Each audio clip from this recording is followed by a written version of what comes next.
ਅਸੀਂ ਸਰੀਰ ਤੋਂ ਕੰਮ ਲੈਣਾ ਬੰਦ ਕਰ ਦਿੱਤਾ ਹੈ। ਜੋ ਬੈਠਣ ਵਾਲਾ ਕੰਮ ਹੈ, ਕਿਉਂਕਿ ਪਹਿਲਾਂ ਖੇਤਾਂ 'ਚ ਕੰਮ ਕਰਦੇ ਸੀ, ਤੁਰ ਕੇ ਜਾਂਦੇ ਸੀ, ਸਾਈਕਲ ਚਲਾਉਂਦੇ ਸੀ। ਹੁਣ ਨਾ ਬੱਚੇ ਸਾਈਕਲ ਚਲਾਉਂਦੇ ਹੈ, ਨਾ ਕੋਈ ਆਫਿਸ ਤੋਂ ਬਾਹਰ ਜਾਂਦਾ ਹੈ। ਜੋ ਬੀਪੀ ਤੇ ਸ਼ੂਗਰ ਹੈ ਬੇਸਿਕਲੀ, ਇਹ ਸਾਡੇ ਸਰੀਰ 'ਚ ਖੂਨ ਦੀ ਤਰ੍ਹਾਂ ਕੰਮ ਕਰਦੇ ਹੈ।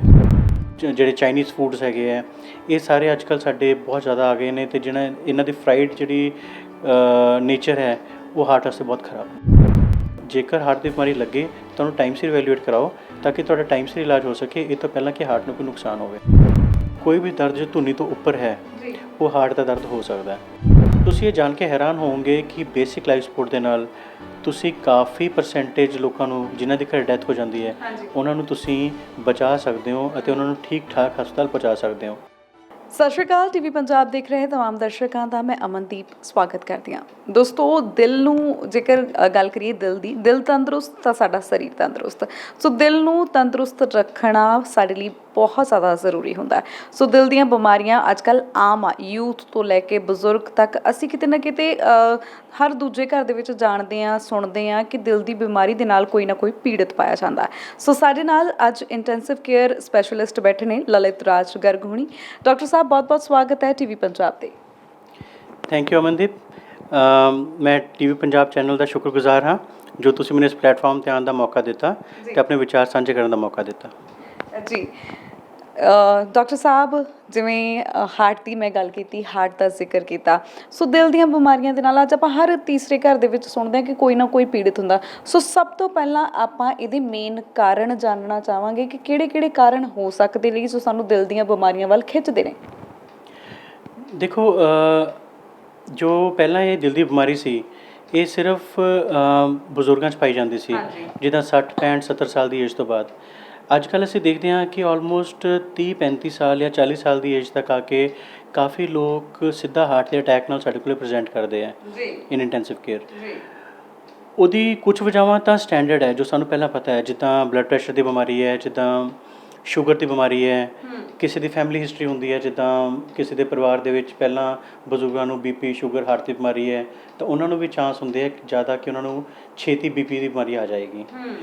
ਕਈ ਵਾਰੀ ਜੋ ਅੱਜ ਕੱਲ੍ਹ ਦੇ ਜ਼ਮਾਨੇ ਦੇ ਵਿੱਚ ਨਵੀਂ ਚੀਜ਼ਾਂ ਐਡ ਹੋ ਗਈਆਂ ਨੇ, ਉਹਦੇ ਸਭ ਤੋਂ ਇੰਪੋਰਟੈਂਟ ਹੈਗਾ ਅਸੀਂ ਸਰੀਰ ਤੋਂ ਕੰਮ ਲੈਣਾ ਬੰਦ ਕਰ ਦਿੱਤਾ ਹੈ। ਇੱਕ ਸੈਡੈਂਟਰੀ ਲਾਈਫ ਸਟਾਈਲ, ਇੱਕ ਲਿਥਾਰਜਿਕ ਲਾਈਫ ਸਟਾਈਲ ਜਿਹਨੂੰ ਅਸੀਂ ਕਹਿੰਦੇ ਹਾਂ, ਜੋ ਬੈਠਣ ਵਾਲਾ ਕੰਮ ਹੈ, ਕਿਉਂਕਿ ਪਹਿਲਾਂ ਖੇਤਾਂ 'ਚ ਕੰਮ ਕਰਦੇ ਸੀ, ਤੁਰ ਕੇ ਜਾਂਦੇ ਸੀ, ਸਾਈਕਲ ਚਲਾਉਂਦੇ ਸੀ। ਹੁਣ ਨਾ ਬੱਚੇ ਸਾਈਕਲ ਚਲਾਉਂਦੇ ਹੈ, ਨਾ ਕੋਈ ਆਫਿਸ ਤੋਂ ਬਾਹਰ ਜਾਂਦਾ ਹੈ, ਗੱਡੀ ਤੋਂ ਬਿਨਾਂ ਅਸੀਂ ਕਿਤੇ ਜਾਂਦੇ ਨਹੀਂ। ਦੂਜਾ, ਅੱਜ ਕੱਲ੍ਹ ਦੇ ਲਾਈਫ ਸਟਾਈਲ ਦੇ ਵਿੱਚ ਸਟਰੈਸ ਬਹੁਤ ਜ਼ਿਆਦਾ ਐਡ ਹੋ ਗਿਆ ਹੈ। ਅਸੀਂ ਦੇਖਦੇ ਹਾਂ ਕਿ ਜਿੰਨਾ ਕੋਈ ਸਟਰੈਸਫੁਲ ਜ਼ਿਆਦਾ ਹੁੰਦਾ ਹੈ, ਲਗਭਗ ਚਾਂਸਿਸ ਉਹਦੇ ਵੱਧ ਜਾਂਦੇ ਹੈ ਹਾਰਟ ਦੀ ਬਿਮਾਰੀ ਹੋਣ ਦੇ। ਹਾਲਾਂਕਿ ਇਹਨੂੰ ਫਰਮ ਬੇਸਿਸ 'ਤੇ ਅਸੀਂ ਨਹੀਂ ਹਾਲੇ ਜਸਟੀਫਾਈ ਕਰ ਸਕਦੇ, ਬਟ ਕਲੀਨਿਕਲ ਐਕਸਪੀਰੀਅੰਸ 'ਤੇ ਦੇਖਿਆ ਜਾਂਦਾ ਹੈ ਕਿ ਸਟਰੈਸ ਲੈਵਲਸ ਪ੍ਰਪੋਰਸ਼ਨਲ ਹੁੰਦੇ ਹੈ ਦਿਲ ਦੀ ਬਿਮਾਰੀ ਹੋਣ ਦੇ। ਇਸ ਦੇ ਨਾਲ ਨਾਲ ਅੱਜ ਕੱਲ੍ਹ ਫੂਡ ਹੈਬਿਟਸ ਚੇਂਜ ਹੋ ਗਈਆਂ ਨੇ। ਫੂਡ ਹੈਬਿਟਸ ਦੇ ਵਿੱਚ ਪਹਿਲਾਂ ਅਸੀਂ ਸਿੰਪਲ ਦਾਲ ਰੋਟੀ ਖਾਂਦੇ ਸੀ, ਸਬਜ਼ੀ ਖਾਂਦੇ ਸੀ, ਘਰ ਦਾ ਖਾਣਾ ਖਾਂਦੇ ਸੀ। ਅੱਜ ਕੱਲ੍ਹ ਜਿਹੜੇ ਵੈਸਟਰਨ ਫੂਡਸ ਆ ਗਏ ਨੇ, ਪੀਜ਼ਾ, ਬਰਗਰ, ਚੀਜ਼, ਮਾਇਓਨੀਜ਼, ਜਿਹੜੇ ਚਾਈਨੀਜ਼ ਫੂਡਸ ਹੈਗੇ ਹੈ, ਇਹ ਸਾਰੇ ਅੱਜ ਕੱਲ੍ਹ ਸਾਡੇ ਬਹੁਤ ਜ਼ਿਆਦਾ ਆ ਗਏ ਨੇ, ਅਤੇ ਇਹਨਾਂ ਦੀ ਫਰਾਈਡ ਜਿਹੜੀ ਨੇਚਰ ਹੈ, ਉਹ ਹਾਰਟ ਵਾਸਤੇ ਬਹੁਤ ਖਰਾਬ ਨੇ। ਜੀ ਡਾਕਟਰ ਸਾਹਿਬ, ਇਹ ਤਾਂ ਵੀ ਤੁਸੀਂ ਕਾਰਨ ਦੱਸੇ ਵੀ ਕਿਹਨਾਂ ਕਾਰਨਾਂ ਕਰਕੇ ਸਾਨੂੰ ਹਾਰਟ ਦੀ ਬਿਮਾਰੀ। ਤੁਸੀਂ ਇੱਕ ਸ਼ਬਦ ਯੂਜ਼ ਕੀਤਾ, ਬੀਪੀ। ਇਹ ਵੀ ਆਮ ਆ। ਮੈਂ ਜੇਕਰ ਆਪਣੀ ਵੀ ਗੱਲ ਕਰਾਂ ਤਾਂ ਅਸੀਂ ਜਦੋਂ ਥੋੜ੍ਹਾ ਲੋਅ ਫੀਲ ਕਰਦੇ ਹਾਂ ਤਾਂ ਸਾਨੂੰ ਪਤਾ ਲੱਗ ਜਾਂਦਾ ਕਿ ਸਾਡਾ ਬੀਪੀ ਲੋਅ ਹੋ ਗਿਆ।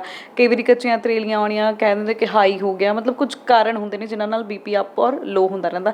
ਸੋ ਇਹ ਕਿੰਨਾ ਕੁ ਘਾਤਕ ਹੁੰਦਾ ਇੱਕ ਹਾਰਟ ਪੇਸ਼ੈਂਟ ਲਈ? ਬੀਪੀ ਹਰ ਕਿਸੇ ਲਈ ਘਾਤਕ ਹੁੰਦਾ ਹੈ। ਸਾਡਾ ਜਿਹੜਾ ਤੁਸੀਂ ਸੁਣਿਆ ਵੀ ਹੋਵੇਗਾ ਕਿ ਬੀਪੀ 120/80 ਹੋਣਾ ਚਾਹੀਦਾ ਹੈ। ਇਹ 'ਚ ਇੱਕ ਉੱਪਰਲੀ ਰੇਂਜ ਹੁੰਦੀ ਹੈ ਜਿਹਨੂੰ ਅਸੀਂ 120 ਕਹਿੰਦੇ ਹਾਂ, ਨੀਚੇ ਵਾਲਾ 80 ਹੁੰਦਾ ਹੈ। ਸੋ ਬੇਸਿਕਲੀ ਇੱਕ ਫਿਕਸ ਫਿਗਰ ਨਹੀਂ ਹੁੰਦਾ, ਇਹ ਰੇਂਜ ਹੁੰਦੀ ਹੈ। ਇਹਦੇ 'ਚ ਅਮੈਰੀਕਨ ਹਾਰਟ ਐਸੋਸੀਏਸ਼ਨ ਦੀ ਗਾਈਡਲਾਈਨਸ ਹੈ ਕਿ ਕਿੰਨੀ ਰੇਂਜ ਤੱਕ ਜਿਹੜਾ ਬੀਪੀ ਨਾਰਮਲ ਹੈ, ਅਤੇ ਕਿਸ ਤੋਂ ਉੱਪਰ ਅਸੀਂ ਹਾਈਪਰਟੈਂਸ਼ਨ ਦਾ ਗ੍ਰੇਡ 1 ਕਹਿੰਦੇ ਹਾਂ, ਫਿਰ ਗ੍ਰੇਡ 2, ਗ੍ਰੇਡ 3 ਕਹਿੰਦੇ ਹਾਂ। ਖੈਰ, ਉਹ ਸਭ ਆਫ ਦਿਸ ਟਾਕ ਹੈਗਾ। ਮੇਨ ਗੱਲ ਇਹ ਹੈਗੀ ਹੈ ਕਿ ਬੀਪੀ ਅੱਜ ਕੱਲ੍ਹ ਬੜੀ ਜਲਦੀ ਆਉਣ ਲੱਗ ਗਿਆ ਹੈ। ਉਹਦੇ ਕਾਫੀ ਵਜ੍ਹਾਵਾਂ ਉਹੀ ਨੇ ਪਹਿਲਾਂ ਦੱਸ ਕੇ ਹਟੇ ਹਾਂ, ਜਿਹੜਾ ਲਿਥਾਰਜਿਕ ਲਾਈਫ ਸਟਾਈਲ ਹੈ, ਬਾਹਰ ਦੇ ਫੂਡਸ ਖਾਣਾ, ਵੈਸਟਰਨ ਫੂਡਸ ਖਾਣਾ, ਸਟਰੈਸ। ਤਾਂ ਸਾਡੀ ਰਿਕਮੈਂਡੇਸ਼ਨ ਇਹ ਰਹਿੰਦੀ ਹੈ ਕਿ ਯੰਗ ਏਜ ਤੋਂ ਹੀ, ਜਿੱਦਾਂ 30-35 ਸਾਲ ਦੀ ਏਜ ਤੋਂ ਹੀ ਸਾਨੂੰ ਰੈਗੂਲਰਲੀ ਆਪਣਾ ਬੀਪੀ ਮੋਨੀਟਰ ਕਰਨਾ ਚਾਹੀਦਾ ਹੈ। ਸੈਲਫ ਮੋਨੀਟਰਿੰਗ ਕਹਿੰਦੇ ਹਾਂ ਅਸੀਂ ਇਹਨੂੰ। ਤੁਹਾਡੇ ਕੋਲ ਘਰੇ ਮਸ਼ੀਨ ਹੁੰਦੀ ਹੈ, ਕੋਈ ਨਾ ਕੋਈ ਘਰ ਹੁੰਦਾ ਹੈ, ਜਾਂ ਮਸ਼ੀਨ ਲਿਆਈ ਜਾ ਸਕਦੀ ਹੈ, ਇੰਨੀ ਮਹਿੰਗੀ ਨਹੀਂ ਹੁੰਦੀ। ਸੋ ਆਪਣੀ ਮੋਨੀਟਰਿੰਗ ਕੁਛ ਦਿਨਾਂ ਬਾਅਦ, ਕੁਛ ਹਫ਼ਤਿਆਂ ਬਾਅਦ ਕਰਦੇ ਰਹਿਣੀ ਚਾਹੀਦੀ ਹੈ। ਜੇਕਰ ਸਾਨੂੰ ਲੱਗੇ ਕਿ ਸਾਡਾ ਬੀਪੀ 130 140 ਤੋਂ ਉੱਪਰ ਜਾ ਰਿਹਾ ਹੈ, ਤਾਂ ਇੱਕ ਵਾਰੀ ਡਾਕਟਰ ਨੂੰ ਵਿਜ਼ਿਟ ਕਰਕੇ ਇੱਕ ਵਾਰੀ ਵੈਰੀਫਾਈ ਕਰ ਲੈਣਾ ਚਾਹੀਦਾ ਕਿ BP with in normal range ਹੈ ਫॉर योर एज कि नहीं है। जे नहीं है तो फिर ਉਹਦੇ ਅਸੀਂ ਜਲਦੀ preventive as well as therapeutic measure start ਕਰ ਸਕਦੇ ਹਾਂ। ਸੋ ਡਾਕਟਰ ਸਾਹਿਬ, ਸ਼ੂਗਰ ਔਰ ਹਾਰਟ, ਇਹਨਾਂ ਨੂੰ ਦੋਨਾਂ ਨੂੰ ਕਨੈਕਟ ਕਰੀ। ਜਿੱਦਾਂ ਸ਼ੂਗਰ ਤਾਂ ਕਹਿ ਦਿੰਦੇ ਕਿ ਲਾਈਲਾ ਆ ਜਾਏ, ਬਸ ਜਦੋਂ ਤੱਕ ਅਸੀਂ ਜਿਉਂਦੇ ਹਾਂ ਸ਼ੂਗਰ ਸਾਡੇ ਨਾਲ ਹੀ ਜਾਂਦੀ ਹੈ। ਸੋ ਸ਼ੂਗਰ ਔਰ ਹਾਰਟ ਦੀ ਬਿਮਾਰੀ, ਇਹਨਾਂ ਦੋਨਾਂ ਦਾ ਜਦੋਂ ਇੱਕ ਤਾਂ ਪੇਸ਼ੈਂਟ ਨੂੰ ਸ਼ੂਗਰ ਵੀ ਹੈ, ਦੂਜਾ ਹਾਰਟ ਦੀ ਪ੍ਰੋਬਲਮ ਆ ਜਾਂਦੀ ਹੈ, ਸੋ ਉਹਨੂੰ ਮਤਲਬ ਕਿ ਕਿੰਨਾ ਧਿਆਨ ਰੱਖਣ ਦੀ ਲੋੜ ਹੈ ਆਪਣੇ ਲਈ? ਸ਼ੂਗਰ ਜਿਹੜੀ ਹੈ ਨਾ, ਜੋ ਬੀਪੀ ਤੇ ਸ਼ੂਗਰ ਹੈ ਬੇਸਿਕਲੀ, ਇਹ ਸਾਡੇ ਸਰੀਰ 'ਚ ਖੂਨ ਦੀ ਤਰ੍ਹਾਂ ਕੰਮ ਕਰਦੇ ਆ। ਜਿੱਦਾਂ ਸ਼ੂਗਰ ਇੱਕਦਮ ਹੁੰਦੀ ਹੈ ਤੇ ਅਸੀਂ ਸੋਚਦੇ ਹਾਂ ਕਿ ਅੱਛਾ ਚਲੋ ਕੱਲ੍ਹ 200 ਆਈ ਸੀ, ਅੱਜ ਘੱਟ ਖਾ ਲੈਂਦੇ ਹਾਂ, ਅੱਜ 120 ਆ ਗਈ, ਚਲੋ ਖੁਸ਼ ਹੋ ਗਏ, ਫਿਰ ਅਗਲੇ ਦਿਨ ਫਿਰ ਖਾ ਲਿਆ। ਇਹਦਾ ਜਿਹੜਾ ਸ਼ੂਗਰ ਦਾ ਸਾਈਡ ਇਫੈਕਟਸ ਹੁੰਦੇ ਆ ਜਾਂ ਇਹਦੇ ਨੈਗੇਟਿਵ ਇਫੈਕਟ ਹੈ, ਇਹ ਲੌਂਗ ਟਰਮ ਹੁੰਦੇ ਆ। ਸੋ ਇਹਦਾ ਅਸਰ ਜਿਹੜਾ ਹੁੰਦਾ ਸਾਡੇ ਸਰੀਰ ਦੀਆਂ ਸਾਰੀਆਂ ਨਸਾਂ ਦੇ ਉੱਪਰ ਹੁੰਦਾ, ਸਿਰ ਤੋਂ ਪੈਰ ਤੱਕ। ਜਿੱਥੇ ਜਿੱਥੇ ਨਸਾਂ ਜਾਂਦੀਆਂ ਉੱਥੇ ਉੱਥੇ ਇਹਨਾਂ ਦਾ ਅਸਰ ਹੁੰਦਾ। ਸਾਡੀ ਕਿਡਨੀਆਂ 'ਤੇ ਅਸਰ ਹੁੰਦਾ, ਸਾਡੀ ਅੱਖਾਂ 'ਤੇ ਅਸਰ ਹੁੰਦਾ ਅਤੇ ਸਾਡੇ ਹਾਰਟ 'ਤੇ ਅਸਰ ਹੁੰਦਾ। ਸੋ ਬੀਪੀ ਜਾਂ ਸ਼ੂਗਰ ਦੀ ਬਿਮਾਰੀ ਹੈ ਜਿਹੜੀ, ਇਹਦੇ ਵਿੱਚ ਹਾਰਟ ਸਿਰਫ ਇੱਕ ਪਹਿਲੂ ਹੈ। ਜੋ ਚੀਜ਼ਾਂ ਅਸੀਂ ਜਾਣਦੇ ਹਾਂ ਉਹਨਾਂ ਦੇ ਵਿੱਚ ਬੀਪੀ ਅਤੇ ਸ਼ੂਗਰ ਇਹ ਦੋ ਮੇਨ ਕਾਰਨ ਹੈਗੇ ਹੈ ਜਿਹੜੇ ਕਿ ਸਾਨੂੰ ਹਾਰਟ ਦੀ ਬਿਮਾਰੀ ਵੱਲ ਲੈ ਕੇ ਜਾਂਦੇ ਹੈ ਅਤੇ ਸਾਨੂੰ ਕਿਤੇ ਨਾ ਕਿਤੇ ਜਾ ਕੇ ਹਾਰਟ ਦੀ ਕਸਰ ਕਰ ਦਿੰਦੇ ਆ। ਜੀ। ਸੋ ਡਾਕਟਰ ਸਾਹਿਬ, ਹਾਰਟ ਪੇਸ਼ੈਂਟ ਹੋਇਆ, ਕੋਈ ਵੀ ਨਾਰਮਲ ਪੇਸ਼ੈਂਟ ਲਾ ਲਓ, ICU 'ਚ ਜਾਣ ਤੋਂ ਡਰਦਾ ਹੈ। ਸੋ ਜਿਹੜਾ ਗੱਲ ਕਰਾਂ ਇੰਟੈਂਸਿਵਿਸਟ ਦੀ, ਕੀ ਰੋਲ ਹੁੰਦਾ ICU ਦੇ ਵਿੱਚ, ਕੀ ਰੋਲ ਅਦਾ ਕਰਦਾ ਉਹ? ਬੇਸਿਕਲੀ ਇੰਟੈਂਸਿਵ ਕੇਅਰ, ਜਿੱਦਾਂ ਕਿ ਨਾਮ ਤੋਂ ਹੀ ਪਤਾ ਲੱਗਦਾ ਹੈ, ਇੰਟੈਂਸਿਵ ਕੇਅਰ ਦਾ ਮਤਲਬ ਹੁੰਦਾ ਹੈ ਗਹਿਨ ਚਿਕਿਤਸਾ, ਹਿੰਦੀ ਜਿੱਦਾਂ ਆਪਾਂ ਕਹਿੰਦੇ ਹਾਂ। ਯਾਨੀ ਕਿ ਜਦੋਂ ਅਸੀਂ ਇੱਕੋ ਦਮ ਸਿੱਖ ਹੁੰਦੇ ਹਾਂ, ਇੱਕੋ ਦਮ ਸਾਡੀ ਹਾਲਤ ਇੱਦਾਂ ਹੋ ਜਾਂਦੀ ਹੈ ਕਿ ਸਾਡੇ ਕੋਲ ਇੰਨਾ ਵਕਤ ਨਹੀਂ ਹੈ ਕਿ ਅਸੀਂ ਕੱਲ੍ਹ ਸਵੇਰੇ ਜਾ ਕੇ ਓਪੀਡੀ ਦਿਖਾ ਸਕੀਏ। ਅਸੀਂ ਇੰਨੇ ਕੁ ਤੰਗ ਹੈ ਕਿ ਸਾਨੂੰ ਹੁਣੇ ਦਾ ਹੁਣੇ ਹੌਸਪੀਟਲ ਜਾਣਾ ਪਏਗਾ। ਪਰ ਰੈਗੂਲਰ ਓਪੀਡੀ ਆਵਰਸ ਤੋਂ ਬਾਅਦ ਜਿਹੜੇ ਹਰ ਡਾਕਟਰ 24 ਘੰਟੇ ਤਾਂ ਨਹੀਂ ਹੋ ਸਕਦਾ ਹੌਸਪੀਟਲ 'ਚ। ਸੋ ਐਮਰਜੈਂਸੀ ਜਾਂ ਕੈਜੁਅਲਿਟੀ 24 ਘੰਟੇ ਕੰਮ ਕਰਦੀ ਹੈ। ਉਹਦੇ ਵਿੱਚ ਜਦੋਂ ਅਸੀਂ ਆਉਂਦੇ ਹਾਂ ਤਾਂ ਉੱਥੇ ਜੋ ਡਾਕਟਰ ਤੁਹਾਡਾ ਟਰੀਟਮੈਂਟ ਕਰਦਾ ਹੈ ਉਹਨੂੰ ਇੰਟੈਂਸਿਵ ਕੇਅਰ ਸਪੈਸ਼ਲਿਸਟ ਕਹਿੰਦੇ ਆ। ਇੰਟੈਂਸਿਵ ਕੇਅਰ ਸਪੈਸ਼ਲਿਸਟ ਦਾ ਕੰਮ ਹੁੰਦਾ ਤੁਹਾਡੀ ਬਿਮਾਰੀ ਨੂੰ ਜੱਜ ਕਰਨਾ, ਉਹਦੇ ਕਾਰਨ ਲੱਭਣਾ, ਤੁਹਾਨੂੰ ਇਨੀਸ਼ੀਅਲ ਟਰੀਟਮੈਂਟ ਦੇਣਾ, ਉਹਨੂੰ ਇੱਕ ਸਟੇਜ ਤੱਕ ਲੈ ਕੇ ਆਉਣਾ ਜਿੱਥੇ ਕਿ ਤੁਹਾਨੂੰ ਡੈਫੀਨੇਟਿਵ ਟਰੀਟਮੈਂਟ ਦਿੱਤਾ ਜਾ ਸਕਦਾ ਅਤੇ ਫਿਰ ਤੁਹਾਨੂੰ ਜਿਸ ਸਪੈਸ਼ਲਿਟੀ 'ਚ ਭੇਜਣ ਦੀ ਲੋੜ ਹੈ ਉਹ ਸਪੈਸ਼ਲਿਟੀ 'ਚ ਭੇਜਣਾ ਤਾਂ ਕਿ ਉੱਥੇ ਜਾ ਕੇ ਤੁਹਾਡਾ ਅੱਗੇ ਇਲਾਜ ਹੋ ਸਕੇ। ਜਿੱਦਾਂ ਅਸੀਂ ਹਾਰਟ ਦੀ ਗੱਲ ਕੀਤੀ, ਜੇਕਰ ਤੁਸੀਂ ਕਿਸੇ ਨੂੰ ਹਾਰਟ ਦਾ ਅਟੈਕ ਆਇਆ ਤਾਂ ਉਹਨੂੰ ਜਦੋਂ ਐਮਰਜੈਂਸੀ 'ਚ ਆਏਗਾ, ਜਿਹਦੀ ਆਕਸੀਜਨ ਘਟੀ ਹੋਈ ਹੈ, ਤੁਹਾਨੂੰ ਵੈਂਟੀਲੇਟਰ 'ਤੇ ਪਾਉਣਾ, ਉਹਨੂੰ ਸਾਹ ਦੀ ਮਸ਼ੀਨ 'ਤੇ ਪਾ ਕੇ ਉਹਦਾ ਹਾਰਟ ਸਟੇਬਲਾਈਜ਼ ਕਰਨਾ, ਉਹਦੇ ਸਰੀਰ ਦੀ ਗੈਸਾਂ ਠੀਕ ਕਰਨੀਆਂ, ਉਹਦਾ ਹਾਰਟ ਦਾ ਜਿਹੜਾ BP ਘਟਿਆ ਹੋਇਆ ਹੈ ਤਾਂ BP ਦੀ ਦਵਾਈਆਂ ਲਾ ਕੇ BP ਠੀਕ ਕਰਨਾ, ਉਹਨੂੰ ਉਹ ਇਸ ਸਟੇਜ ਤੱਕ ਪਹੁੰਚਾਉਣਾ ਕਿ ਜਿਹੜੇ ਹਾਰਟ ਦੇ ਡਾਕਟਰ ਕਾਰਡੀਓਲੋਜਿਸਟ ਹੈ ਉਹ ਫਿਰ ਅੱਗੇ ਉਹਦੀ ਐਂਜੀਓਗ੍ਰਾਫੀ ਕਰਕੇ ਉਹਦਾ ਅੱਗੇ ਇਲਾਜ ਕਰ ਸਕਣ, ਉੱਥੇ ਤੱਕ ਸਟੇਬਲਾਈਜ਼ ਕਰਨਾ। ਜੀ। ਸੋ ਡਾਕਟਰ ਸਾਹਿਬ, ਜਦੋਂ ਹੈ ਨਾ ਹਾਰਟ ਮਤਲਬ ਦਿਲ ਦੀਆਂ ਬਿਮਾਰੀਆਂ 'ਤੇ ਅਸੀਂ ਆਉਂਦੇ ਤਾਂ ਬਹੁਤ ਸਾਰੀਆਂ ਚੀਜ਼ਾਂ ਅਸੀਂ ਸੁਣਦੇ ਹਾਂ। ਸੋ ਮੈਂ ਇੱਕ ਬਾਈਪਾਸ ਸਰਜਰੀ ਦੀ ਇੱਥੇ ਜ਼ਿਕਰ ਕਰਨਾ ਚਾਹਾਂਗੀ। ਬਾਈਪਾਸ ਸਰਜਰੀ ਨੂੰ ਵੀ ਅਸੀਂ ਬਹੁਤ ਆਮ ਸੁਣਿਆ ਆ, ਕਿਉਂਕਿ ਅੱਜ ਕੱਲ੍ਹ ਮੈਨੂੰ ਲੱਗਦਾ ਕਿ ਮਤਲਬ ਆਮ ਹੋ ਗਈ ਦਿਲ ਦੀ ਬਿਮਾਰੀ, ਹੈ ਨਾ। ਸੋ ਕਿਤੇ ਨਾ ਕਿਤੇ ਬਾਈਪਾਸ ਸਰਜਰੀ, ਜੇਕਰ ਮੈਂ ਵੀ ਜ਼ਿਕਰ ਕਰਾਂ ਤਾਂ ਮਤਲਬ ਸੁਣੀ ਆ, ਸਾਡੇ ਫੈਮਿਲੀ ਦੇ ਵਿੱਚੋਂ ਹੀ ਹੋਈ ਆ। ਸੋ ਬਾਈਪਾਸ ਸਰਜਰੀ ਬਾਰੇ ਵੀ ਜ਼ਰੂਰ ਦਰਸ਼ਕਾਂ ਨੂੰ ਦੱਸੋ। ਦੇਖੋ, ਬਾਈਪਾਸ ਸਰਜਰੀ ਦਾ ਇੱਕ ਬਹੁਤ ਵੱਡਾ ਡਰ ਮੈਂ ਦੇਖਿਆ ਹੈ ਪੇਸ਼ੈਂਟਸ ਦੇ ਵਿੱਚ। ਕਦੇ ਵੀ ਪੇਸ਼ੈਂਟ ਨਾਲ ਅਸੀਂ ਗੱਲ ਕਰਦੇ ਹਾਂ ਤਾਂ ਬਾਈਪਾਸ ਸਰਜਰੀ ਦੀ ਗੱਲ ਆਉਂਦੇ ਪੇਸ਼ੈਂਟ ਸਹਿਮ ਜਾਂਦਾ ਹੈ ਕਿ ਅੱਛਾ ਬਾਈਪਾਸ ਸਰਜਰੀ ਹੋਣੀ ਹੈ। ਸੋ ਪਹਿਲਾਂ ਤਾਂ ਮੈਂ ਇਹ ਦੱਸਣਾ ਚਾਹਾਂਗਾ ਕਿ ਹਾਰਟ ਦੀ ਬਿਮਾਰੀ ਦੇ 3 ਤਰੀਕੇ ਦੇ ਟਰੀਟਮੈਂਟ ਹੁੰਦੇ ਆ। ਇੱਕ ਹੁੰਦਾ ਦਵਾਈਆਂ, ਇੱਕ ਹੁੰਦਾ ਸਟੈਂਟਿੰਗ ਅਤੇ ਇੱਕ ਹੁੰਦੇ ਬਾਈਪਾਸ ਸਰਜਰੀ। ਇਹ ਤਿੰਨੋਂ ਆਪਣੀ ਆਪਣੀ ਜਗ੍ਹਾ 'ਤੇ ਸਹੀ ਨੇ ਅਤੇ ਤਿੰਨਾਂ ਦੀ ਆਪਣੀ ਆਪਣੀ ਇੰਡੀਕੇਸ਼ਨ ਹੁੰਦੀ ਹੈ। ਪਰ ਉਹ ਕੀ ਕਰਨਾ ਚਾਹੀਦਾ ਹੈ, ਉਹ ਕੰਮ ਹੁੰਦਾ ਕਾਰਡੀਓਲੋਜਿਸਟ ਦਾ, ਯਾਨੀ ਕਿ ਹਾਰਟ ਦੇ ਡਾਕਟਰ ਦਾ, ਜੋ ਕਿ ਡਿਸਾਈਡ ਕਰਦਾ ਹੈ। ਉਹ ਇਵੈਲੂਏਟ ਕਰਦੇ ਹੈ। ਜੇਕਰ ਤੁਹਾਡੀ ਹਾਰਟ ਦੀ ਬਿਮਾਰੀ ਘੱਟ ਹੈ ਅਤੇ ਉਹਨੂੰ ਦਵਾਈਆਂ 'ਤੇ ਰੱਖਿਆ ਜਾ ਸਕਦਾ ਤਾਂ ਤੁਹਾਨੂੰ ਦਵਾਈਆਂ 'ਤੇ ਰੱਖਣਗੇ। ਜੇਕਰ ਕੋਈ ਇੱਕ ਨਸ ਇੱਕ ਜਗ੍ਹਾ 'ਤੇ ਬਲੋਕ ਹੈ ਜਾਂ 2 ਨਸਾਂ ਇੱਕ ਜਗ੍ਹਾ 'ਤੇ ਬਲੋਕ ਹੈ ਜਿਹਨੂੰ ਛੱਲਾ ਪਾ ਕੇ ਖੋਲ੍ਹਿਆ ਜਾ ਸਕਦਾ ਹੈ ਤਾਂ ਉਹ ਤੁਹਾਨੂੰ ਸਟੈਂਟਿੰਗ ਦੀ ਸਲਾਹ ਦੇਣਗੇ। ਪਰ ਜੇਕਰ ਤਿੰਨੋਂ ਨਸਾਂ ਦੇ ਵਿੱਚ ਬਲੋਕੇਜ ਹੈ ਅਤੇ ਜ਼ਿਆਦਾ ਬਲੋਕੇਜ ਹੈ ਤਾਂ ਉੱਥੇ ਤੁਹਾਨੂੰ ਬਾਈਪਾਸ ਦੀ ਸਲਾਹ ਦੇਣਗੇ। ਇਹੋ ਜਿਹੀ ਕੰਡੀਸ਼ਨ ਬਾਈਪਾਸ ਹੀ ਕਰਾਉਣ ਦਾ ਫਾਇਦਾ ਹੈ ਜਿੱਥੇ ਤੁਹਾਨੂੰ ਜ਼ਿਆਦਾ ਬਲੋਕੇਜ ਜਾਂ ਜ਼ਿਆਦਾ ਬਿਮਾਰੀ ਹੈ। ਰਿਸਕ ਪੁਆਇੰਟ ਆਫ ਵਿਊ ਦੀ ਗੱਲ ਕਰੀਏ ਤਾਂ ਰਿਸਕ ਸਾਰਿਆਂ ਦੇ ਲਗਭਗ ਸੇਮ ਹੁੰਦੇ ਨੇ। ਠੀਕ ਹੈ, ਅੱਜ ਕੱਲ੍ਹ ਦੀ ਸਟੇਜ ਜਿਹੜੀ ਹੈਗੀ ਉਹਦੇ ਵਿੱਚ ਰਿਸਕ ਇੰਨੇ ਕੁ ਘੱਟ ਗਏ ਨੇ ਕਿ ਹੁਣ ਤਾਂ ਹਰ ਸ਼ਹਿਰ 'ਚ, ਹਰ ਹੌਸਪੀਟਲ 'ਚ, ਹਰ ਜਗ੍ਹਾ 'ਤੇ ਬਾਈਪਾਸ ਸਰਜਰੀਆਂ ਹੋ ਰਹੀਆਂ ਨੇ। ਐਂਡ ਪੇਸ਼ੈਂਟ ਚੌਥੇ ਪੰਜਵੇਂ ਜਾਂ ਛੇਵੇਂ ਦਿਨ ਤੱਕ ਬਾਈਪਾਸ ਸਰਜਰੀ ਕਰਾ ਕੇ ਚੱਲਦਾ ਫਿਰਦਾ ਹੱਸਦਾ ਖੇਡਦਾ ਘਰ ਚਲਾ ਜਾਂਦਾ ਹੈ। ਇਸ ਕਰਕੇ ਇਸ ਤੋਂ ਡਰਨਾ ਨਹੀਂ ਚਾਹੀਦਾ, ਸਗੋਂ ਜੇਕਰ ਹਾਰਟ ਦੀ ਬਿਮਾਰੀ ਲੱਗੇ ਤਾਂ ਉਹਨੂੰ ਟਾਈਮ ਸਿਰ ਇਵੈਲੂਏਟ ਕਰਾਓ ਤਾਂ ਕਿ ਤੁਹਾਡਾ ਟਾਈਮ ਸਿਰ ਇਲਾਜ ਹੋ ਸਕੇ, ਇਹ ਤੋਂ ਪਹਿਲਾਂ ਕਿ ਹਾਰਟ ਨੂੰ ਕੋਈ ਨੁਕਸਾਨ ਹੋਵੇ। ਜੀ, ਸੋ ਤੁਸੀਂ ਸਟੰਟ ਨਾਮ ਦਾ ਜ਼ਿਕਰ ਕੀਤਾ ਵੀ ਸਟੰਟ ਤੋਂ ਵੀ ਲੋਕੀ ਡਰਦੇ ਆ ਕਿ ਸਟੰਟ ਪਾਏਗਾ, ਹਾਈ ਉਹ ਮਤਲਬ ਉਹ ਇੱਕ ਨਾ ਕਿਤੇ ਜ਼ਹਿਨ ਦੇ ਵਿੱਚ ਡਰ, ਸਟੰਟ ਔਰ ਬਾਈਪਾਸ ਸਰਜਰੀ ਸਾਡੇ ਲਈ ਨੁਕਸਾਨਦੇਹ ਨਾ ਹੋਵੇ। ਸੋ ਇਹ ਇਹਨਾਂ ਜਦੋਂ ਬਾਈਪਾਸ ਸਰਜਰੀ ਹੋ ਜਾਂਦੀ ਜਾਂ ਸਟੰਟ ਪੈ ਜਾਂਦਾ, ਕੀ ਪ੍ਰੀਕਾਸ਼ਨਸ ਯੂਜ਼ ਕਰਨੇ ਚਾਹੀਦੇ ਨੇ ਤਾਂ ਕਿ ਮਰੀਜ਼ ਜਿਹੜਾ ਹੈ ਉਹ ਆਪਣੀ ਸਿਹਤਮੰਦੀ ਦਾ ਧਿਆਨ ਰੱਖ ਸਕੇ? ਦੇਖੋ, ਸਟੈਂਟ ਮੈਂ ਜਿੱਦਾਂ ਤੁਹਾਨੂੰ ਪਹਿਲਾਂ ਦੱਸਿਆ ਕਿ ਇਹ ਵੀ ਇੱਕ ਤਰੀਕਾ ਹੈ ਹਾਰਟ ਦੀ ਬਿਮਾਰੀ ਠੀਕ ਕਰਨ ਦਾ, ਜਿਹਦਾ ਬੈਸਟ ਜੱਜ ਕਾਰਡੀਓਲੋਜਿਸਟ ਹੁੰਦਾ ਹੈ ਕਿ ਇਸ ਪੇਸ਼ੈਂਟ ਨੂੰ ਮੈਂ ਦਵਾਈ ਦੇਵਾਂ, ਸਟੈਂਟ ਪਾਵਾਂ ਕਿ ਬਾਈਪਾਸ ਸਰਜਰੀ ਲਈ ਭੇਜਾਂ। ਸੋ ਜੇਕਰ ਸਾਨੂੰ ਬਿਮਾਰੀ ਹੈ ਜਿਹਦੇ ਵਿੱਚ ਬਲੋਕੇਜ ਇੱਦਾਂ ਦੀ ਹੈ ਕਿ ਉਹ ਸਟੈਂਟ ਪੈਣਾ ਚਾਹੀਦਾ ਹੈ, ਤਾਂ ਸਟੈਂਟ ਕੁਝ ਵੀ ਨਹੀਂ ਹੁੰਦਾ, ਇੱਕ ਛੱਲਾ ਹੁੰਦਾ ਹੈ ਜਿਸ ਨੂੰ ਇੱਕ ਤਾਰ ਦੇ ਰਸਤੇ ਉਸ ਬਲੋਕੇਜ ਤੱਕ ਲਿਆਇਆ ਜਾਂਦਾ ਹੈ ਅਤੇ ਉਸ ਨੂੰ ਖੋਲ੍ਹ ਦਿੱਤਾ ਜਾਂਦਾ ਹੈ। ਜਦੋਂ ਛੱਲਾ ਖੁੱਲ੍ਹਦਾ ਹੈ ਤਾਂ ਉਸ ਨਾਲ ਉਹ ਬਲੋਕੇਜ ਖੁੱਲ੍ਹ ਜਾਂਦੀ ਹੈ ਅਤੇ ਸਾਈਡ 'ਤੇ ਹੋ ਜਾਂਦੀ ਹੈ ਅਤੇ ਤੁਹਾਡਾ ਖੂਨ ਦਾ ਫਲੋ ਵਾਪਸ ਨਸ ਦੇ ਵਿੱਚ ਸ਼ੁਰੂ ਹੋ ਜਾਂਦਾ ਹੈ, ਤਾਂ ਉਸ ਦੇ ਨਾਲ ਸਾਨੂੰ ਫਾਇਦਾ ਹੁੰਦਾ ਹੈ। ਇਸ ਲਈ ਸਟੈਂਟ ਤੋਂ ਡਰਨ ਵਾਲੀ ਕੋਈ ਗੱਲ ਨਹੀਂ ਹੈ, ਸਿਰਫ ਇੰਡੀਕੇਸ਼ਨ ਦੀ ਗੱਲ ਹੁੰਦੀ ਹੈ। ਜੇਕਰ ਮੈਨੂੰ ਕੋਈ ਬਿਮਾਰੀ ਨਹੀਂ ਹੈ ਤਾਂ ਫਿਰ ਮੈਨੂੰ ਸਟੈਂਟ ਨਹੀਂ ਚਾਹੀਦਾ, ਲੇਕਿਨ ਜੇ ਬਿਮਾਰੀ ਹੈ ਤਾਂ ਜ਼ਰੂਰ ਚਾਹੀਦਾ। ਸੋ ਡਾਕਟਰ ਸਾਹਿਬ, ਬਲੋਕੇਜ ਦਾ ਜ਼ਿਕਰ ਆ ਰਿਹਾ ਬਾਰ-ਬਾਰ, ਹੈ ਨਾ, ਮੈਂ ਜਾਣਨਾ ਚਾਹੂੰਗੀ ਜਿੱਦਾਂ ਹੁਣ ਬਲੋਕੇਜ ਕਿਹਨਾਂ ਕਾਰਨਾਂ ਕਰਕੇ ਹੋ ਜਾਂਦੀ ਹੈ? ਬਲੋਕੇਜ ਇਹਦੇ ਕਈ ਕਾਰਨ ਹੈ ਜੋ ਅਸੀਂ ਜਾਣਦੇ ਹਾਂ ਅਤੇ ਕਈ ਕਾਰਨ ਹੈ ਜਿਨ੍ਹਾਂ ਬਾਰੇ ਸਾਨੂੰ ਨਹੀਂ ਪਤਾ। ਜੋ ਅਸੀਂ ਜਾਣਦੇ ਹਾਂ ਉਹੀ ਸਾਡੇ ਹੱਥ ਵਿੱਚ ਨੇ, ਜਿਹੜੇ ਕਿ ਅਸੀਂ ਹੈਂਡਲ ਕਰ ਸਕਦੇ ਹਾਂ, ਜਿਨ੍ਹਾਂ ਬਾਰੇ ਅਸੀਂ ਪ੍ਰੀਵੈਂਸ਼ਨ ਕਰ ਸਕਦੇ ਹਾਂ, ਕਿਉਂਕਿ ਪ੍ਰੀਵੈਂਸ਼ਨ ਹੀ ਸਭ ਤੋਂ ਇੰਪੋਰਟੈਂਟ ਸਟੈਪ ਹੈ। ਜਦੋਂ ਬਿਮਾਰੀ ਹੋ ਜਾਂਦੀ ਹੈ ਉਸ ਤੋਂ ਬਾਅਦ ਉਹਦਾ ਟਰੀਟਮੈਂਟ ਹੀ ਕੀਤਾ ਜਾ ਸਕਦਾ ਹੈ। ਪਰ ਜੇਕਰ ਸਾਨੂੰ ਪਤਾ ਹੈ ਕਿ ਸਾਡੀ ਇੱਕ ਟੈਂਡੈਂਸੀ ਹੈ, ਜਿੱਦਾਂ ਕਿ ਕਈਆਂ ਦੇ ਪਰਿਵਾਰ ਦੇ ਵਿੱਚ ਹਾਰਟ ਦੀ ਬਿਮਾਰੀ ਹੁੰਦੀ ਹੈ, ਤਾਂ ਉਹਨਾਂ ਦੀ ਇੱਕ ਟੈਂਡੈਂਸੀ ਹੈ ਕਿ ਉਹਨਾਂ ਨੂੰ ਹਾਰਟ ਦੀ ਬਿਮਾਰੀ ਹੋ ਸਕਦੀ ਹੈ ਜਾਂ ਯੰਗ ਏਜ 'ਚ ਹੋ ਸਕਦੀ ਹੈ, ਤਾਂ ਉਹ 'ਚ ਪ੍ਰੀਵੈਂਸ਼ਨ ਹੋਣੀ ਚਾਹੀਦੀ ਹੈ। ਪ੍ਰੀਵੈਂਸ਼ਨ ਲਈ ਪਹਿਲੀ ਗੱਲ, ਜਿੱਦਾਂ ਮੈਂ ਪਹਿਲਾਂ ਕਹੀ ਸੀ, ਕਿ ਤੁਹਾਨੂੰ ਰੈਗੂਲਰਲੀ ਯੰਗ ਏਜ ਤੋਂ ਹੀ ਆਪਣਾ BP ਸ਼ੂਗਰ ਰੈਗੂਲਰ ਇੰਟਰਵਲ 'ਤੇ ਚੈੱਕ ਕਰਾਉਣਾ ਚਾਹੀਦਾ।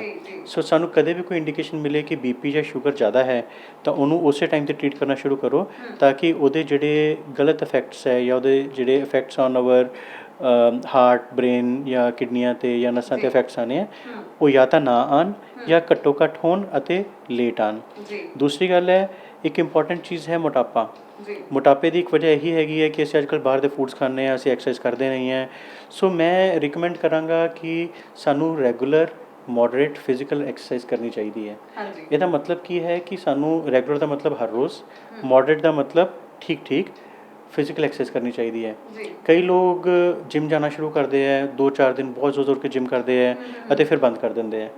ਸਾਨੂੰ ਬੇਸਿਕਲੀ ਹਰ ਰੋਜ਼ ਅੱਧੇ ਘੰਟੇ ਤੋਂ 1 ਘੰਟੇ ਦੀ ਐਕਸਰਸਾਈਜ਼ ਚਾਹੀਦੀ ਹੈ, ਜਿਸ ਦੇ ਵਿੱਚ ਚਾਹੇ ਅਸੀਂ ਬ੍ਰਿਸਕ ਵਾਕ ਕਰੀਏ, ਚਾਹੇ ਅਸੀਂ ਸਲੋ ਜੋਗਿੰਗ ਕਰੀਏ, ਜਾਂ ਅਸੀਂ ਜਿਮਿੰਗ ਪਸੰਦ ਕਰਦੇ ਤਾਂ ਜਿਮਿੰਗ ਕਰੀਏ, but it should be regular and ਅੱਧੇ ਘੰਟੇ ਤੋਂ 1 ਘੰਟੇ ਦੀ ਐਕਸਰਸਾਈਜ਼ ਹੋਣੀ ਚਾਹੀਦੀ ਹੈ। ਸੋ ਡਾਕਟਰ ਸਾਹਿਬ, ਇੱਕ ਟਰਮ ਆ ਪੇਸਮੇਕਰ, ਉਹਦੇ ਬਾਰੇ ਵੀ ਜ਼ਰੂਰ ਜਾਣਨਾ ਚਾਹਾਂਗੇ ਕਿ ਹੁੰਦਾ ਕੀ ਹੈ, ਕੀ ਲੱਛਣ ਹੁੰਦੇ ਨੇ, ਕਿਵੇਂ ਬਚਿਆ ਜਾ ਸਕਦਾ ਹੈ? ਜਿੱਦਾਂ ਅਸੀਂ ਕਮਰੇ 'ਚ ਐਂਟਰ ਕਰਦੇ ਹਾਂ ਅਤੇ ਅਸੀਂ ਇੱਕ ਸਵਿੱਚ ਔਨ ਕਰਦੇ ਹਾਂ ਜਿਸ ਨਾਲ ਪੱਖਾ ਚੱਲ ਪੈਂਦਾ ਹੈ, ਵੈਸੇ ਹੀ ਸਾਡੇ ਹਾਰਟ ਦੇ ਵਿੱਚ ਇੱਕ ਰੱਬ ਨੇ ਸਵਿੱਚ ਬਣਾਇਆ ਹੈ ਜਿਹੜਾ ਕਿ ਹਾਰਟ ਨੂੰ ਲਗਾਤਾਰ ਚਲਾਉਂਦਾ ਹੈ। ਇਹ ਤਾਂ ਤੁਸੀਂ ਵੀ ਜਾਣਦੇ ਹੋ ਕਿ ਅਸੀਂ ਹਾਰਟ ਨੂੰ ਚਲਾਉਣ ਵਾਸਤੇ ਕੋਈ ਐਫਰਟ ਨਹੀਂ ਕਰਦੇ, ਇਹ ਆਪਣੇ ਆਪ ਹੀ ਚੱਲਦਾ ਹੀ ਆਇਆ ਹੈ ਅਤੇ ਚੱਲਦਾ ਰਹਿੰਦਾ ਹੈ।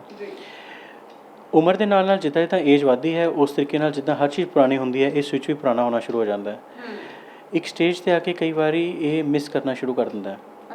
ਉਸ ਨਾਲ ਕੀ ਹੁੰਦਾ ਹੈ ਕਿ ਜਿਹੜੇ ਬਜ਼ੁਰਗ ਹੁੰਦੇ ਆ ਉਹਨਾਂ ਨੂੰ ਕਦੇ ਚੱਕਰ ਆ ਕੇ ਗਿਰ ਜਾਂਦੇ ਹੈ, ਜਾਂ ਉਹਨਾਂ ਨੂੰ ਕਦੇ ਘਬਰਾਹਟ ਹੋਣ ਲੱਗਦੀ ਹੈ, ਦੇਖਦੇ BP ਘੱਟ ਹੋ ਗਿਆ, ਤਾਂ ਇਵੈਲੂਏਸ਼ਨ 'ਤੇ ਪਤਾ ਲੱਗਦਾ ਹੈ ਕਿ ਉਹਨਾਂ ਦੇ ਹਾਰਟ ਦੇ ਵਿੱਚ ਜਿਹੜੀ ਪਲਸ ਜਾਂ ਨਬਜ਼ ਜਿਹੜੀ ਆ ਉਹ ਰੈਗੂਲਰ ਨਹੀਂ ਚੱਲ ਰਹੀ, ਕਿਉਂਕਿ ਸਵਿੱਚ ਰੈਗੂਲਰ ਜਨਰੇਟ ਨਹੀਂ ਕਰ ਰਿਹਾ ਪਲਸਿਸ। ਉਹਨੂੰ ਠੀਕ ਕਰਨ ਵਾਸਤੇ ਜਿਹੜੇ ਹਾਰਟ ਦੇ ਵਿੱਚ ਇੱਕ ਤਾਰ ਪਾਈ ਜਾਂਦੀ ਹੈ ਅਤੇ ਇੱਕ ਛੋਟੀ ਮਸ਼ੀਨ ਜੋੜ ਦਿੱਤੀ ਜਾਂਦੀ ਹੈ, ਜਿਹੜੀ ਕਿ ਇੱਥੇ ਸਕਿਨ ਦੇ ਥੱਲੇ ਰੱਖ ਦਿੱਤੀ ਜਾਂਦੀ ਹੈ। ਉਸ ਮਸ਼ੀਨ ਨੂੰ ਅਸੀਂ ਪੇਸਮੇਕਰ ਕਹਿੰਦੇ ਹਾਂ। ਇਹ ਪੇਸਮੇਕਰ ਉਹੀ ਕੰਮ ਕਰਦਾ ਹੈ ਜੋ ਰੱਬ ਦੇ ਸਵਿੱਚ ਨੇ ਕਰਨਾ ਸੀ, ਪਰ ਹੁਣ ਉਹ ਨਹੀਂ ਠੀਕ ਕਰ ਪਾ ਰਿਹਾ ਸੀ, ਇਸ ਲਈ ਪੇਸਮੇਕਰ ਇੱਕ ਰੈਗੂਲਰ ਇੰਟਰਵਲ 'ਤੇ ਸਾਡੇ ਹਾਰਟ ਨੂੰ ਕਰੰਟ ਦਿੰਦਾ। ਸੋ ਡਾਕਟਰ ਸਾਹਿਬ, BLS ਬਾਰੇ ਵੀ ਜਾਣਨਾ ਚਾਹਾਂਗੇ ਕਿ ਹੁੰਦਾ ਕੀ ਹੈ? ਇਹ ਬੜਾ ਇੰਪੋਰਟੈਂਟ ਟੌਪਿਕ ਹੈ ਬੇਸਿਕਲੀ, ਜੋ ਅਸੀਂ ਬੜਾ ਪ੍ਰਮੋਟ ਕਰਦੇ ਹਾਂ। ਤੁਸੀਂ ਫਿਲਮਾਂ 'ਚ ਵੀ ਦੇਖਿਆ ਹੋਏਗਾ ਜਾਂ ਰੈਗੂਲਰਲੀ ਕਿਤੇ ਵੀ ਦੇਖਿਆ ਹੋਏਗਾ ਕਿ ਇੱਕੋ ਦਮ ਕੋਈ ਇਨਸਾਨ ਨੀਚੇ ਗਿਰਿਆ ਅਤੇ ਉਸਦੀ ਛਾਤੀ ਉੱਤੇ ਜ਼ੋਰ ਜ਼ੋਰ ਕੇ ਲੋਕ ਪੰਪਿੰਗ ਕਰ ਰਹੇ ਹੈ। ਜਿਹੜੀ ਇਹ ਪੰਪਿੰਗ ਹੁੰਦੀ ਹੈ, ਇਹਨੂੰ ਅਸੀਂ ਬੇਸਿਕ ਲਾਈਫ ਸਪੋਰਟ ਕਹਿੰਦੇ ਹਾਂ। ਲਾਈਫ ਸਪੋਰਟ ਦੋ ਤਰੀਕੇ ਦੀ ਹੁੰਦੀ ਹੈ, ਇੱਕ ਬੇਸਿਕ ਅਤੇ ਇੱਕ ਐਡਵਾਂਸਡ। ਜਿਹੜੀ ਐਡਵਾਂਸ ਲਾਈਫ ਸਪੋਰਟ ਹੈ ਉਹ ਤਾਂ ਬੇਸਿਕਲੀ ਸਪੈਸ਼ਲਿਸਟ ਦਾ ਕੰਮ ਹੈ, ਹਸਪੀਟਲ ਦੇ ਵਿੱਚ ਹੀ ਹੋ ਸਕਦੀ ਹੈ ਅਤੇ ਸਪੈਸ਼ਲਿਸਟ ਦਾ ਕੰਮ ਹੈ। ਪਰ ਤੁਸੀਂ ਇਹ ਜਾਣ ਕੇ ਹੈਰਾਨ ਹੋਵੋਗੇ ਕਿ ਬੇਸਿਕ ਲਾਈਫ ਸਪੋਰਟ ਦੇ ਨਾਲ ਤੁਸੀਂ ਕਾਫੀ ਪਰਸੈਂਟੇਜ ਲੋਕਾਂ ਨੂੰ ਜਿਨ੍ਹਾਂ ਦੀ ਘਰ ਡੈਥ ਹੋ ਜਾਂਦੀ ਹੈ ਉਹਨਾਂ ਨੂੰ ਤੁਸੀਂ ਬਚਾ ਸਕਦੇ ਹੋ ਅਤੇ ਉਹਨਾਂ ਨੂੰ ਠੀਕ ਠਾਕ ਹਸਪਤਾਲ ਪਹੁੰਚਾ ਸਕਦੇ ਹੋ। ਮੇਰੇ ਆਪਣੇ ਟੈਕਨੀਸ਼ੀਅਨਸ ਦੋ ਨੂੰ ਮੈਂ ਜਾਣਦਾ ਜਿਨ੍ਹਾਂ ਨੇ ਆਪਣੇ ਪੇਰੈਂਟਸ ਨੂੰ ਬੇਸਿਕ ਲਾਈਫ ਸਪੋਰਟ ਦੇ ਕੇ ਘਰੋਂ ਪੰਪ ਕਰਦੇ ਹੋਏ ਹਸਪੀਟਲ ਲੈ ਕੇ ਆਏ ਅਤੇ ਉਹ ਜ਼ਿੰਦਾ ਠੀਕ ਠਾਕ ਘਰ ਆਪਣੇ ਪਹੁੰਚੇ। ਸੋ ਬੇਸਿਕ ਲਾਈਫ ਸਪੋਰਟ ਦੇ ਵਿੱਚ ਬਾਹਰਲੀ ਕੰਟਰੀਜ਼ ਦੇ ਵਿੱਚ ਤਾਂ ਇਹ ਕਾਫੀ ਫੇਮਸ ਹੈ, ਉੱਥੇ ਬੜਾ ਪ੍ਰਮੋਟ ਕੀਤਾ ਜਾਂਦਾ ਹੈ ਕਿ ਹਰ ਬੰਦੇ ਨੂੰ ਬੇਸਿਕ ਲਾਈਫ ਸਪੋਰਟ ਆਉਣੀ ਚਾਹੀਦੀ ਹੈ, ਕਿਉਂਕਿ ਜਿਸ ਵਕਤ ਇਹ ਕਿਸ ਵਕਤ ਤੁਹਾਨੂੰ ਹੋ ਜਾਏਗਾ ਨਹੀਂ ਪਤਾ। ਸੋ ਤੁਹਾਨੂੰ ਬੱਸ ਸਟੈਂਡ 'ਤੇ ਵੀ ਹੋ ਸਕਦਾ ਹੈ, ਤੁਹਾਨੂੰ ਰੇਲਵੇ ਸਟੇਸ਼ਨ 'ਤੇ ਵੀ ਹੋ ਸਕਦਾ ਹੈ। ਉਸ ਟਾਈਮ 'ਤੇ ਜੋ ਤੁਹਾਡੇ ਆਸ-ਪਾਸ ਲੋਕ ਖੜੇ ਹੁੰਦੇ ਆ ਉਹਨਾਂ ਨੂੰ ਬਾਈ ਸਟੈਂਡਰਸ ਕਹਿੰਦੇ ਆ। ਸੋ ਬਾਈ ਸਟੈਂਡਰਸ ਨੂੰ ਅਗਰ CPR ਆਉਂਦਾ ਹੋਏਗਾ, ਉਹਨਾਂ ਨੂੰ BLS ਆਉਂਦੀ ਹੋਏਗੀ ਤਾਂ ਉਹ ਤੁਹਾਨੂੰ ਉਸੇ ਟਾਈਮ 'ਤੇ ਪੰਪਿੰਗ ਦੇਣੀ ਸ਼ੁਰੂ ਕਰ ਸਕਦੇ ਹੈ ਜਦੋਂ ਤੱਕ ਕਿ ਐਂਬੂਲੈਂਸ ਆਏਗੀ ਅਤੇ ਪੈਰਾਮੈਡੀਕਲ ਸਟਾਫ ਆਏਗਾ ਤੇ ਉਹਨਾਂ ਨੂੰ ਟੇਕ ਓਵਰ ਕਰ ਲਏਗਾ। ਉਹ ਕੁਝ ਮਿੰਟ ਜਿਹੜੇ ਹੁੰਦੇ ਆ ਉਹ ਗੋਲਡਨ ਮਿੰਟਸ ਹੁੰਦੇ ਆ। ਜੇਕਰ ਉਹਨਾਂ ਮਿੰਟਾਂ ਦੇ ਵਿੱਚ ਤੁਹਾਡੀ ਦਿਲ ਦੀ ਸਰਕੂਲੇਸ਼ਨ ਮੇਨਟੇਨ ਨਾ ਕੀਤੀ ਜਾਵੇ ਤਾਂ ਫਿਰ ਬ੍ਰੇਨ ਨੂੰ ਪਰਮਾਨੈਂਟ ਡੈਮੇਜ ਹੋ ਜਾਂਦਾ ਹੈ ਅਤੇ ਉਸ ਤੋਂ ਬਾਅਦ ਜਾਨ ਬਚਾਉਣ ਦਾ ਫਾਇਦਾ ਨਹੀਂ ਹੁੰਦਾ। ਸੋ ਡਾਕਟਰ ਸਾਹਿਬ, ਜਿੱਦਾਂ ਹੁਣ ਗੱਲ ਕਰਾਂ ਕਿ ਕਈ ਵਾਰੀ ਨਾ ਸਾਡੀ ਛਾਤੀ 'ਚ ਦਰਦ ਹੁੰਦਾ, ਕੁਝ ਦਰਦਾਂ ਹੁੰਦੀਆਂ ਨੇ, ਕਿਹੜੀਆਂ ਦਰਦਾਂ ਉਹ ਨੇ ਜਿਹੜੀਆਂ ਇਗਨੋਰ ਨਹੀਂ ਕੀਤੀਆਂ ਜਾਣੀਆਂ ਔਰ ਜਲਦ ਹੀ ਡਾਕਟਰ ਨੂੰ ਕੰਸਲਟ ਕਰ ਲੈਣਾ ਚਾਹੀਦਾ? ਇਹ ਸਵਾਲ ਦਾ ਪੂਰੀ ਤਰ੍ਹਾਂ ਕਿਸੇ ਲੇਮੈਨ ਨੂੰ ਸਮਝਾਉਣਾ ਥੋੜ੍ਹਾ ਮੁਸ਼ਕਿਲ ਕੰਮ ਹੈ, ਕਿਉਂਕਿ ਚੈਸਟ ਪੇਨ ਤਾਂ ਈਵਨ ਫਿਜ਼ੀਸ਼ੀਅਨਸ ਲਈ ਕੰਪਲਿਕੇਟਿੰਗ ਹੁੰਦੀ ਹੈ। ਹਰ ਚੈਸਟ ਪੇਨ ਨੂੰ ਕਲੀਨਿਕਲੀ ਵੈਲੀਡੇਟ ਕਰਨਾ ਮੁਸ਼ਕਿਲ ਹੁੰਦਾ, ਸਾਨੂੰ ਟੈਸਟ ਵੀ ਕਰਾਉਣੇ ਪੈਂਦੇ ਆ।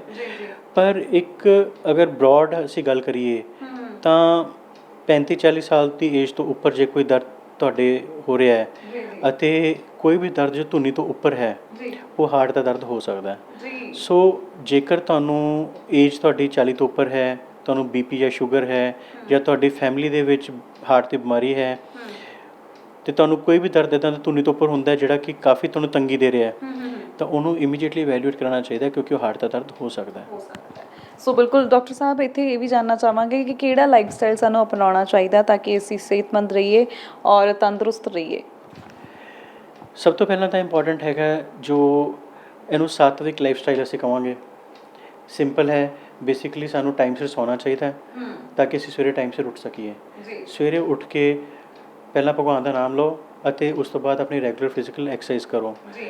ਅਸੀਂ ਜਦੋਂ ਸਵੇਰੇ ਉੱਠਦੇ ਹਾਂ ਤਾਂ ਅੱਜ ਕੱਲ੍ਹ ਨਾਲ ਦੀ ਨਾਲ ਕੰਮਾਂ ਬਾਰੇ ਸੋਚਣ ਲੱਗ ਪੈਂਦੇ ਹਾਂ ਕਿ ਮੇਰੇ ਅੱਜ ਇਹ ਕੰਮ ਹੈ, ਮੈਂ ਇਹ ਕਰਨਾ ਹੈ, ਮੈਂ ਉਹ ਕਰਨਾ ਹੈ। ਪਰ ਸਾਨੂੰ ਇਹ ਸਮਝਣਾ ਚਾਹੀਦਾ ਕਿ ਜਾਨ ਦੇ ਨਾਲ ਹੀ ਜਹਾਨ ਹੈ। ਜੇਕਰ ਅਸੀਂ ਜ਼ਿੰਦਾ ਹੈ ਤਾਂ ਸਾਰੀ ਦੁਨੀਆ ਸਾਡੇ ਨਾਲ ਹੈ, ਜੇਕਰ ਅਸੀਂ ਨਹੀਂ ਹੈ ਤਾਂ ਕੁਝ ਵੀ ਨਹੀਂ ਹੈ। ਸੋ ਟਾਈਮ ਸਿਰ ਸੌਂ, ਟਾਈਮ ਸਿਰ ਉੱਠੋ, ਰੱਬ ਦਾ ਨਾਮ ਲਓ, ਰੈਗੂਲਰ ਫਿਜ਼ੀਕਲ ਐਕਸਰਸਾਈਜ਼ ਕਰੋ। ਉਸ ਤੋਂ ਬਾਅਦ ਠੀਕ ਡਾਈਟ ਖਾਓ, ਘਰ ਦਾ ਖਾਣਾ ਪ੍ਰੈਫਰ ਕਰੋ, ਬਾਹਰ ਦੇ ਖਾਣੇ ਅਵੋਇਡ ਕਰੋ। ਸ਼ਰਾਬ ਜਾਂ ਸਿਗਰਟ ਤੋਂ ਪਰਹੇਜ਼ ਕਰੋ, ਕਿਉਂਕਿ ਇਹ ਸਾਡੇ ਹਾਰਟ ਲਈ ਬਹੁਤ ਖਰਾਬ ਹੁੰਦੀਆਂ ਨੇ। ਕੰਮ ਦੇ ਵਿੱਚ ਅੱਜ ਕੱਲ੍ਹ ਸਟ੍ਰੈਸ ਨੈਚੁਰਲ ਹੈ, ਲੇਕਿਨ ਉਹਨੂੰ ਮੈਨੇਜ ਕਰਨਾ ਸਾਡੇ ਹੱਥ ਵਿੱਚ ਹੈ। ਇੱਕ ਤਰੀਕਾ ਹੈ ਕਿ ਅਸੀਂ ਸਟ੍ਰੈਸ ਲਈਏ ਅਤੇ ਆਪਣੀ ਸਿਹਤ ਖਰਾਬ ਕਰੀਏ। ਇੱਕ ਤਰੀਕਾ ਹੈ ਕਿ ਅਸੀਂ ਸੋਚੀਏ ਕਿ ਮੈਂ ਇਹਨੂੰ ਬਿਹਤਰ ਬਣਾਉਣ ਲਈ ਕੀ ਕਰ ਸਕਦਾ। ਸੋ ਮੇਰਾ ਮਸ਼ਵਰਾ ਇਹ ਹੈ ਕਿ ਜੋ ਵੀ ਤੁਹਾਡੇ ਵਰਕ ਸਟ੍ਰੈਸਿਸ ਹੈ ਉਹਦੇ ਵਿੱਚ ਦੇਖੋ ਕਿ ਤੁਸੀਂ ਉਹਨੂੰ ਕਿੱਦਾਂ ਬੈਸਟ ਕਰ ਸਕਦੇ ਹੋ ਉਹਦੇ ਵਿੱਚ, ਤਾਂ ਕਿ ਤੁਹਾਡਾ ਕੰਮ ਦਾ ਸਟ੍ਰੈਸ ਘਟੇ। ਕੰਮ ਤਾਂ ਆਖਿਰ ਕਰਨਾ ਹੀ ਹੈ। ਅਤੇ ਇਸ ਦੇ ਇਲਾਵਾ ਅਗਰ ਕੁਛ ਯੋਗਾ ਕੀਤਾ ਜਾਵੇ ਤਾਂ ਉਹ ਵੀ ਸਾਨੂੰ ਲੌਂਗ ਟਰਮ ਬਹੁਤ ਬੈਨੀਫਿਟ ਕਰਦਾ ਹੈ। ਸੋ ਡਾਕਟਰ ਸਾਹਿਬ, ਕਿੰਨੇ ਕੁ ਸਮੇਂ ਬਾਅਦ, ਜਾਂਦੇ ਜਾਂਦੇ ਇੱਕ ਸਵਾਲ ਪੁੱਛਣਾ ਚਾਹੂੰਗੀ ਕਿ ਕਿੰਨੇ ਕੁ ਸਮੇਂ ਬਾਅਦ ਜਿਹੜਾ ਹੈ ਸਾਨੂੰ ਡਾਕਟਰ ਤੋਂ ਚੈੱਕਅਪ, ਜਿਹੜਾ ਰੂਟੀਨ ਚੈੱਕਅਪ ਜਿਹਨੂੰ ਕਹਿ ਲਓ, ਵੀ ਕਰਾ ਲੈਣਾ ਚਾਹੀਦਾ? ਜੇਕਰ ਤੁਹਾਨੂੰ ਕੋਈ ਐਕਟਿਵ ਬਿਮਾਰੀ ਨਹੀਂ ਹੈ, ਤੁਹਾਡੀ ਫੈਮਿਲੀ ਹਿਸਟਰੀ ਨਹੀਂ ਹੈ, ਤਾਂ ਮੇਰੀ ਰਿਕਮੈਂਡੇਸ਼ਨ ਹੈ ਕਿ 35 ਜਾਂ 40 ਈਅਰਸ ਦੀ ਏਜ ਤੋਂ ਬਾਅਦ ਸਾਨੂੰ 6 ਮੰਥਲੀ ਚੈੱਕਅਪ ਆਪਣਾ ਕਰਾਉਂਦੇ ਰਹਿਣਾ ਚਾਹੀਦਾ ਹੈ, ਜਿਸ ਨੂੰ ਅਸੀਂ ਪ੍ਰਾਇਮਰੀ ਪ੍ਰੀਵੈਂਸ਼ਨ ਕਹਿੰਦੇ ਹਾਂ। ਪ੍ਰਾਇਮਰੀ ਪ੍ਰੀਵੈਂਸ਼ਨ ਦਾ ਮਤਲਬ ਇਹ ਹੈ ਕਿ ਅਸੀਂ ਬਿਮਾਰੀ ਨੂੰ ਹੋਣ ਤੋਂ ਪਹਿਲਾਂ ਫੜ ਲਈਏ ਜਾਂ ਉਹਦੇ ਲੱਛਣ ਜਦੋਂ ਹੀ ਆਉਣੇ ਸ਼ੁਰੂ ਹੁੰਦੇ ਹੈ ਉਦੋਂ ਹੀ ਫੜ ਲਈਏ, ਤਾਂ ਕਿ ਜਾਂ ਤਾਂ ਬਿਮਾਰੀ ਹੋਏ ਹੀ ਨਾ, ਜੇ ਹੋ ਰਹੀ ਹੈ ਤਾਂ ਜਲਦੀ ਫੜ ਕੇ ਉਹਦਾ ਜਲਦੀ ਟ੍ਰੀਟਮੈਂਟ ਸ਼ੁਰੂ ਕਰੀਏ ਤਾਂ ਕਿ ਉਹਨੂੰ ਅਸੀਂ ਅੱਗੇ ਵਧਣ ਤੋਂ ਰੋਕੀਏ ਕਿ ਉਹਦੇ ਸਰੀਰ 'ਤੇ ਕੋਈ ਸਾਈਡ ਇਫੈਕਟਸ ਨਾ ਆਉਣ। ਜੀ, ਸੋ ਬਹੁਤ ਬਹੁਤ ਸ਼ੁਕਰੀਆ ਡਾਕਟਰ ਸਾਹਿਬ ਨੇ ਇਸ ਤਮਾਮ ਜਾਣਕਾਰੀ ਦੇ ਲਈ। Thank you very much Amandeep ਜੀ। ਮੈਂ ਵੀ ਬਹੁਤ ਸ਼ੁਕਰਗੁਜ਼ਾਰ ਹਾਂ TV ਪੰਜਾਬ ਦਾ, ਜੋ ਮੈਨੂੰ ਤੁਸੀਂ ਇਹ ਮੌਕਾ ਦਿੱਤਾ ਅਤੇ ਦਰਸ਼ਕਾਂ ਨੂੰ ਸਮਝਾਉਣ ਦਾ ਆਪਾਂ ਨੂੰ ਚਾਂਸ ਮਿਲਿਆ। ਸੋ ਤੁਸੀਂ ਜਾਣਿਆ ਕਿ ਕਿਵੇਂ ਤੁਸੀਂ ਆਪਦੇ ਦਿਲ ਨੂੰ ਤੰਦਰੁਸਤ ਰੱਖ ਸਕਦੇ ਹੋ, ਕਦੋਂ ਡਾਕਟਰ ਨੂੰ ਚੈੱਕਅਪ ਕਰਵਾਉਣਾ ਚਾਹੀਦਾ ਔਰ ਕਿਹੜੀਆਂ ਚੀਜ਼ਾਂ ਨੇ ਜਿਨ੍ਹਾਂ ਨੂੰ ਧਿਆਨ ਦੇ ਵਿੱਚ ਰੱਖਣਾ ਚਾਹੀਦਾ ਹੈ, ਔਰ ਬਾਈਪਾਸ ਸਰਜਰੀ ਹੋ ਗਈ ਜਾਂ ਫਿਰ ਸਟੈਂਟ ਹੋ ਗਏ ਜਾਂ ਫਿਰ ਕਿਹੜੀਆਂ ਚੀਜ਼ਾਂ ਉਹਨਾਂ ਦੇ ਵਿੱਚ ਕੀ ਅੰਤਰ ਹੈ ਔਰ ਕਿਹੜੀ ਚੀਜ਼ ਕਿੰਨੀ ਘਾਤਕ ਹੈ ਤੁਹਾਡੇ ਲਈ। ਇਹ ਸਭ ਚੀਜ਼ਾਂ ਤੁਸੀਂ ਜਾਣੀਆਂ ਡਾਕਟਰ ਲਲਿਤ ਰਾਜ ਕਾਰਖੁਣਾ ਤੋਂ। ਸੋ ਅੱਜ ਦੇ ਪ੍ਰੋਗਰਾਮ ਦੇ ਵਿੱਚ ਇੰਨਾ ਹੀ। ਹੁਣ ਇਜਾਜ਼ਤ ਲਵਾਂਗੇ ਕੈਮਰਾਮੈਨ ਰਵਿੰਦਰ ਦੇ ਨਾਲ। ਮੈਂ ਅਮਨਦੀਪ, TV ਪੰਜਾਬ।